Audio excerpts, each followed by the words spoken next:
Investir malin, une émission présentée par Alexandre Brunet et Gaëtan Lefebvre, cofondateurs du site construire-sa-retraite.com.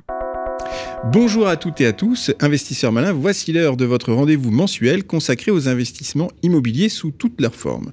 Lors de ce rendez-vous, nous vous proposons de décrypter, avec l'aide de notre invité, une thématique sur l'immobilier afin de vous donner les meilleures astuces et stratégies. Aujourd'hui, nous allons nous intéresser aux solutions d'equity release. Il s'agit d'un terme qui décrit un certain nombre de produits financiers qui permettent aux propriétaires de maisons âgées de retirer de l'argent de leur propriété sans avoir à la vendre. Et ce que l'on va constater, c'est qu'il existe plein de solutions. Exactement, et cela tombe très bien, car ce mois-ci, nous avons le plaisir d'accueillir Tonlé Le Guénédal, cofondateur de Scarlett, société spécialisée dans l'accompagnement des personnes de plus de 60 ans, afin de les aider à libérer leur capital bloqué dans l'immobilier. Tout un programme. Alors, première question, Thomas Le Guénédal, pouvez-vous décrire en 2 mots ce qu'est Scarlett avant d'entrer dans le vif du sujet ? Merci déjà de me recevoir. Avec plaisir. Donc Scarlett, c'est une marque à destination des personnes de plus de 60 ans qui leur permet effectivement, comme vous l'avez dit, de libérer la richesse qui est bloquée dans leur patrimoine immobilier sans le quitter, tout en restant vivre chez soi. En fait, il y a un certain nombre de solutions, on va sûrement en parler ensemble, qui vous permettent de rester chez vous tout en touchant une partie de la valeur de votre patrimoine immobilier. Nous, ce qu'on souhaite, c'est aider les plus de 60 ans à profiter de la vie, à mener des projets, à aider leur famille, tout en restant chez eux. Et puis c'est un thème d'actualité aujourd'hui en période d'inflation. Exactement, il y a aussi tout un sujet de pouvoir d'achat, dont on veut redonner du pouvoir d'achat à cette classe d'âge. Alors, quels sont ces fameux produits financiers qui entrent dans ce qu'on appelle l'equity release ? Alors l'equity release, effectivement, c'est un terme anglo-saxon qui est assez peu usité en France, qui désigne l'ensemble des mécanismes financiers et immobiliers qui vous permettent de rester chez vous tout en touchant une partie de la valeur de votre patrimoine. Donc il y a en France le viager, donc le viager qui existe avec ou sans rente, libre ou occupé. Il y a la vente en nue propriété, donc un démembrement entre la nue propriété et l'usufruit. Il y a la vente à terme. Et il y a le prêt viager hypothécaire, qui est un prêt avec votre maison en hypothèque, donc qui est une solution qui est très utilisée notamment au Royaume-Uni. Il y a plus de 86 000 transactions de ce qu'ils appellent le reverse mortgage. En France, le prêt viager hypothécaire. En France, c'est une solution qui, on va dire, se lance ou se relance en ce moment. Alors, vous l'avez compris, auditrices et auditeurs, aujourd'hui, il va falloir prendre des notes car tous ces termes vont nécessiter un petit rappel. Alors, commençons tout d'abord par le viager. Le viager qui est quand même très connu. Voilà un support d'investissement qui existe depuis longtemps, mais qui suscite toujours un peu de tabou. Est-ce que vous pouvez rapidement rappeler à nos auditeurs de quoi il s'agit avec l'acheteur que l'on appelle souvent le débit rentier et puis le vendeur qui est le crédit rentier, et puis est-ce réellement un investissement tabou en 2023 ? Alors c'est une très bonne question. Alors, tout d'abord, Scarlett, notre ambition, c'est justement de simplifier, de rendre accessible et clair l'ensemble de ces solutions pour des propriétaires vendeurs de plus de 60 ans. Notre rôle, ça va être justement de rendre très clair ces différents mécanismes. Et donc, l'un d'entre eux, le viager, peut-être la solution d'equity release en France la plus connue, existe en ce moment en général entre 2 particuliers, dont l'un est propriétaire, et va recevoir de la part d'un acheteur, un investisseur, ce qu'on appelle un bouquet. Donc c'est un pourcentage de la valeur totale du bien qui sera remise tout de suite, et ensuite va percevoir une rente qui en l'occurrence est viagère, donc une rente à vie, qui sera calculée sur donc le reste de décote du bien immobilier de la personne de plus de 60 ans. Très bien. Très bien. Donc maintenant que, on va dire, le malaise est levé sur cet investissement qui finalement permet à une personne de rester chez elle et puis de toucher effectivement un revenu de ce qu'elle a pu acquérir tout au long de sa vie. Passons maintenant au démembrement ou à l'investissement en nue propriété. Est-ce que vous pouvez nous décrire cet autre mécanisme qui est donc différent effectivement du viager? Oui, il est à la fois différent et assez proche. Le but étant de permettre toujours à un propriétaire de toucher une partie de la valeur de son bien tout en restant chez lui. Là, en l'occurrence, on va démembrer, donc séparer dans une pleine propriété la nue propriété du bien et l'usufruit. Donc le propriétaire reste donc usufruitier de son bien, donc il peut évidemment y vivre, mais il peut aussi le louer s'il le souhaite, et c'est la nue propriété qui est vendue. Il faut savoir que nous, chez Scarlett, que ce soit pour le viager ou la vente en nue propriété, on va privilégier la vente entre un investisseur institutionnel et un particulier. Donc une des grandes innovations que Scarlett veut promouvoir, c'est à la fois la simplification de ces mécanismes, et c'est notre mission, mais c'est aussi de permettre à des professionnels de l'investissement immobilier de faire des achats en viager et en nue propriété pour retirer notamment la relation entre deux particuliers dans cette vente. D'accord. Allez, continuons sur notre lancée. Peut-être plus technique avec le prêt viager hypothécaire. De quoi s'agit-il? Et d'ailleurs, est-ce que les banques françaises sont vraiment enclines à proposer ces prêts? Alors, en effet, en France, il y a encore peu de banques pour l'instant qui proposent le prêt viager hypothécaire, mais c'est une solution, et notamment grâce à certains acteurs, certains intermédiaires, qui a un peu le vent en poupe en ce moment. Donc, il y a peu de transactions de prêt viager hypothécaire en France à l'heure actuelle, il y en a d'ailleurs quasiment pas, mais il y a beaucoup d'acteurs, et nous on va humblement y participer, qui souhaitent redonner de la vie à ce mécanisme qui, comme je l'ai dit au début, est pour le coup très connu en Angleterre. Le principe est en fait très simple, vous faites un prêt auprès d'une banque qui va vous prêter environ jusqu'à 40% de la valeur de votre bien immobilier avec votre maison en hypothèque, et ce n'est que à la fin, donc au moment où le bien sera libéré, que la banque pourra accéder à la valeur de l'hypothèque.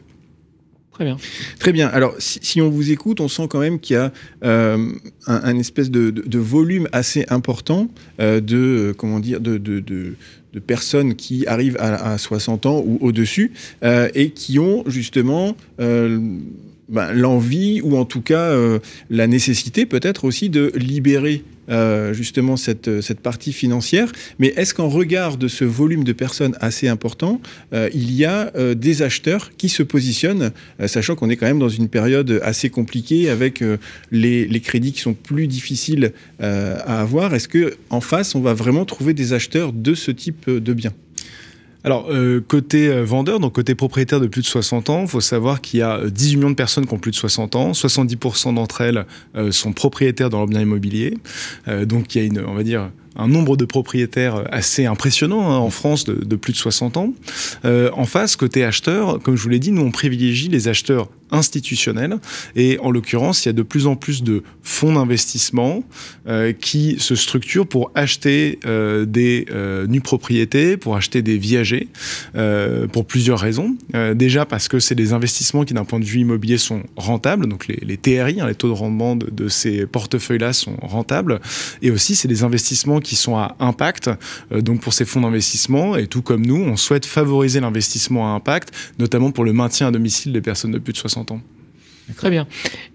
On n'a pas beaucoup parlé de la vente à terme, qui est un peu moins connue que le viager, mais qui peut constituer un peu une variante. Est-ce que vous l'avez évoqué dans votre introduction? Est-ce que vous pouvez avoir un petit mot là-dessus? Alors, la grande différence de la vente à terme, c'est expliqué dans son nom, donc c'est finalement assez simple. C'est qu'on fixe un terme, donc il y a un fonctionnement comparable à celui du viager, où il y a d'abord un montant qui est versé tout de suite, puis une rente, sauf que la date de fin de cette rente est fixée.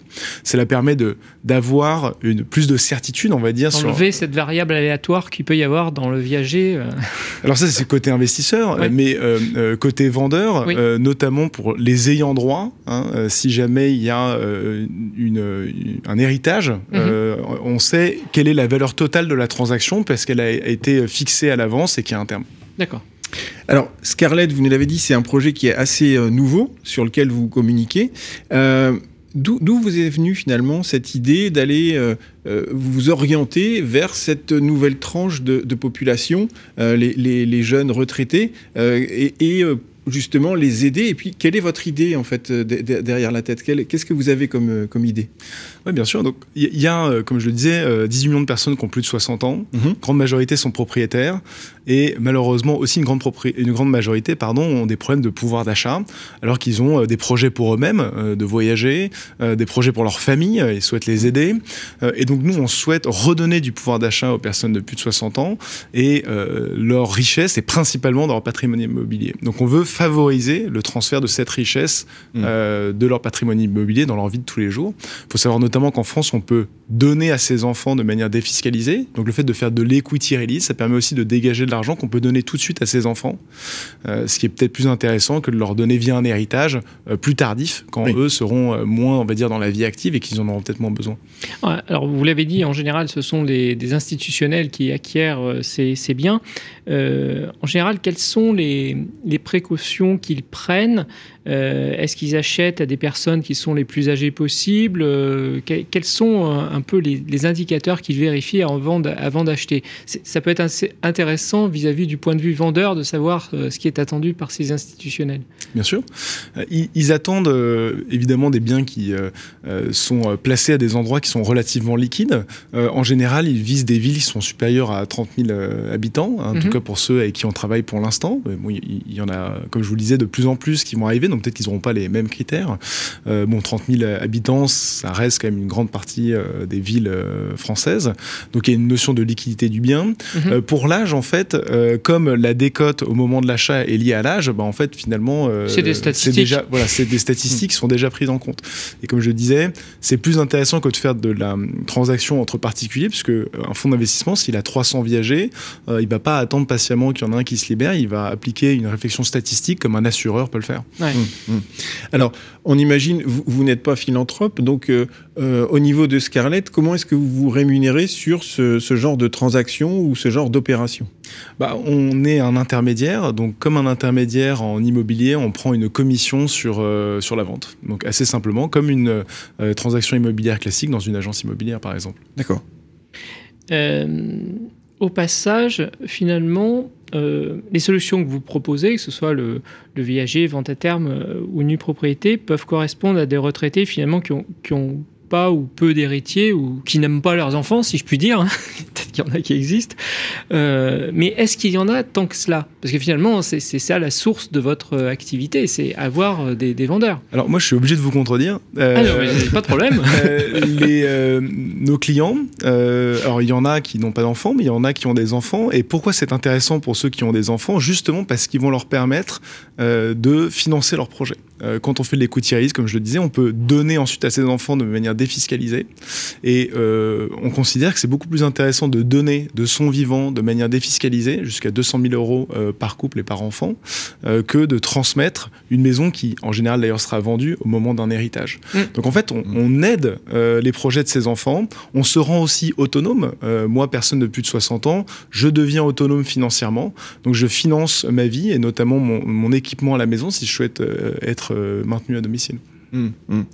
Alors maintenant, passons à la question du mois qui nous est posée par Bernard de Bordeaux.